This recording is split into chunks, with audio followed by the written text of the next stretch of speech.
یہ تو میں اور آپ بھی جانتے ہیں، یہ ترجمہ کرنے والے بھی جانتے ہیں، یہ صحابہ بھی جانتے ہیں، اہل بیت بھی جانتے ہیں، لیکن جب الف لام میم کی بات ہوئی تو سرکار نے فرمایا فہمتو، کہ میں جانتا ہوں۔ جبرائیل کہتے ہیں ما فہمتو، خالق لم یزل نے فرمایا اے پیارے مصطفیٰ، قیامت تک کے لیے کوئی یہ نہ کہہ سکے کہ قرآن پڑھنے میں، قرآن سمجھنے میں، قرآن جاننے میں، قرآن سمجھانے میں، قرآن سمجھنے میں نبی جیسا ہوں۔ ہاتھ لگا دی، کیا کیا؟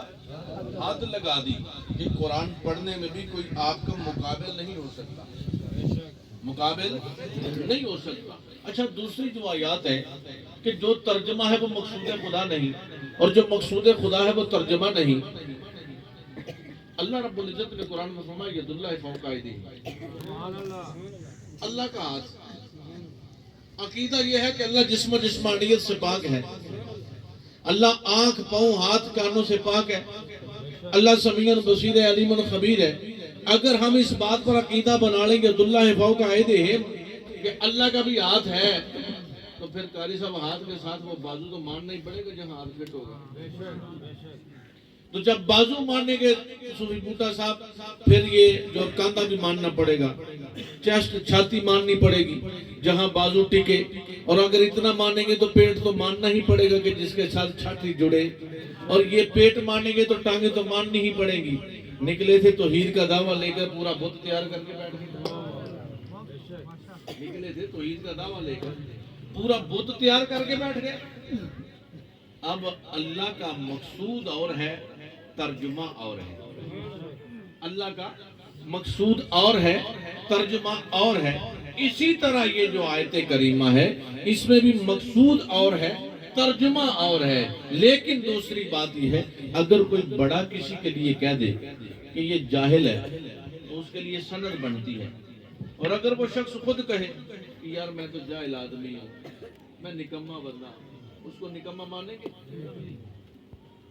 نہیں مان سکتے۔ آپ کہیں گے یہ آپ کی خواستگاری ہے، یہ آپ کی عاجزی ہے، انکساری ہے۔ دیکھیں نا، میں یہاں کہوں کہ بھئی میں تو ان پڑھ آدمی ہوں، تو صبح آپ سے کوئی پوچھے کہ آپ نے کس کی تقریر سنی ہے، تو آپ کہیں گے مولانا ان پڑھ کی۔ وہ کہے گا پاگل، اگر مولانا ہے تو ان پڑھ نہیں سمجھے؟ مولانا ہے ان پڑھ نہیں، ان پڑھ ہے تو مولانا نہیں۔ اب یہاں فرمایا گیا اے حبیب میں نہیں کہوں گا، جب میں کہوں گا تو وہ سند بنے گی۔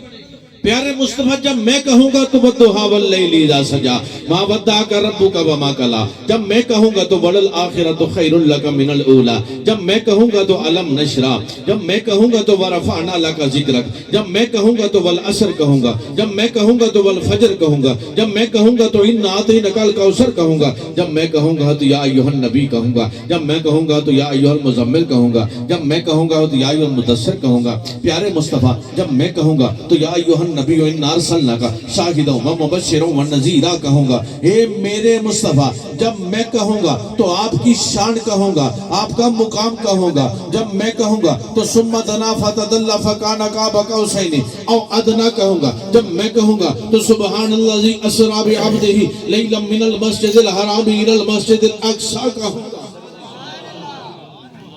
لیکن پیارے حبیب اس میں خواستگاری ہے، عاجزی ہے، انکساری ہے۔ آپ فرمائیے قل، آپ فرمائیے۔ اب جب یہ سرکار نے فرمایا نا تو اس وقت جماعت تھی ابو جہل و ابو لہب کے سامنے۔ اب عقیدہ بنانے والوں سے ہمیں کوئی اعتراض نہیں، بنا لیں، جماعت میں شامل ہونا ہے نا۔ اب میں نے آپ کو فرق یہ بتانا ہے کہ ہم نے کس جماعت میں جانا۔ اب جب وہ جماعت ہے، کفار کی جماعت ہے، قریش کی جماعت ہے، لائنوں کی جماعت ہے، بے ایمانوں کی جماعت ہے، بدبختوں کی جماعت ہے۔ اب شیب ابی طالب آتا ہے، حضور کو تنگ کیے جاتا ہے، طائف کا بازار آتا ہے، لہو لہان کیے جاتا ہے، مکے کے بازاروں میں میرے نبی کو ستایا جاتا ہے۔ سرکار فرماتے ہیں نادانو اپنے ورگے سمجھو۔ بھائی اگر مجھے کو بندہ چٹکی کاٹے تو میں اسے یہ کہوں یار چونڈی وڈن تو پہلے میں نے تو سوچ میں بھی تو تیرے ورگا ہی ہوں، اگر تجھے درد ہوتا ہے تو مجھے بھی ہوتا ہے۔ مقصود یہ تھا کہ نادانو تم ہمیں تنگ کرتے ہو، پریشان کرتے ہو، ہم بھی تو آپ ہی کی طرح کے بشر ہیں۔ لیکن اگلے جملے میں پھر کسی نے غور نہیں کیا، یوحا الیہ، مجھ پر وحی نازل ہوتی ہے۔ اگر تم پر ہوتی ہے تو بتاؤ، ہیں آپ کی طرح کے بشر۔ امام علی مقام امام حسین علیہ السلام جب کرب و بلا کے میدان میں تھے نا، تو آپ نے یزیدی کتوں سے یہ نہیں کہا کہ کیا میں نماز نہیں پڑھتا، کیا میں روزہ نہیں رکھتا، کیا میں زکوٰۃ نہیں دیتا، کیا میں حج نہیں کرتا، کیا میں نے پیدل حج نہیں کیے، نہیں۔ کیونکہ اگر فرماتے میں نماز نہیں پڑھتا، وہ کہتے ہم بھی پڑھتے ہیں۔ فرماتے میں روزہ نہیں رکھتا، وہ کہتے ہم بھی رکھتے ہیں۔ میں زکوٰۃ نہیں دیتا، وہ کہتے ہم بھی دیتے ہیں۔ میں نے پیدل حج نہیں کیے، وہ کہتے ہم نے بھی کیے۔ اس وقت جو چیلنج تھا وہ یہ تھا کہ بتاؤ تم میں سے کون ہے جس کا نانا محمد رسول اللہ، بتاؤ تم میں سے کون ہے جس کی نانی خدیجہ الکبریٰ ہے، بتاؤ تم میں سے کون ہے جس کی ماں فاطمہ الزہرا ہے، بتاؤ تم میں سے کون ہے جس کے بابا علی المرتضیٰ ہیں، بتاؤ تم میں کون ہے کہ جس کا بھائی امام حسن ہے، بتاؤ تم میں کوئی جعفر الطیار ہے، بتاؤ تم میں کوئی عباس ہے۔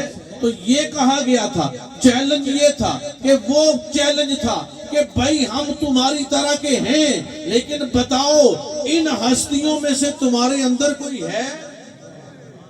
یہی سرکار نے فرمایا، قرآن کی آیت ہے، بتائیے ہم آپ کی طرح کے بشر ہیں، لیکن مجھ پر وحی نازل ہوتی ہے، مجھ پر وحی نازل ہوتی ہے، تم میں سے کسی پر ہوتی ہے تو بتاؤ۔ اب جب یہ کہا گیا نا کہ انما انا بشر مثلکم، میں تمہاری طرح کا بشر ہوں، اس وقت جماعت تھی ابو جہل، ابو لہب کی، عتبہ شیبہ کی۔ اب میرے نبی کے غلام سرکار پے در پے روزے رکھتے ہیں، اور غلاموں نے بھی رکھنے شروع کر دی۔ اپنی مرضی سے نہیں کام کرنے چاہیے، پے در پے سرکار رکھ رہے ہیں تو وہ بھی رکھ رہے ہیں۔ بھئی سرکار کا رکھنا اور ہے، آپ کا رکھنا اور ہے، سرکار کا رکھنا اور ہے، آپ کا رکھنا اور ہے۔